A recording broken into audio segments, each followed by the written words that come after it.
আসল নির্বাচনের মধ্যে দিয়ে কে কত জনপ্রিয় আমরা যাচাই করি এবং সেই যাচাইয়ের মধ্যে দিয়ে আমরা সামনে এসে আমরা মনে করি আগামী দিন জাতীয়তাবাদী জাতীয়তাবাদ ছাড়া কোন বিকল্প নাই। আমরা সরকারকে সমর্থন দিয়েছি, টিকিয়ে রেখেছি একটি ভালো নির্বাচনের জন্য।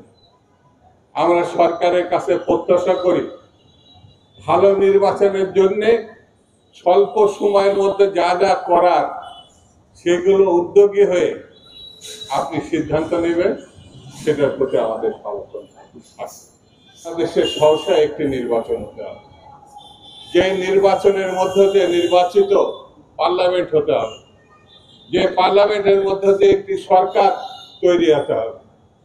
এই সরকার এবং নির্বাচিত বাইরে কেউ যদি কোনো কিছু মনে করে চাপিয়ে দেবেন সরকারের এবং জনগণের উপরে, এটি গ্রহণযোগ্য হবে না এবং এটি ঠিক হবে। মহল বিশেষ মনে করছে নির্বাচন হলে তাদের কোনো ভবিষ্যৎ নাই, এই জন্য বিভিন্ন রকম মুখরোচক কথাবার্তা বলে নতুন নতুন দাবি সামনে এনে নির্বাচনকে প্রলম্বিত এবং ঠেকানোর চেষ্টা করছে।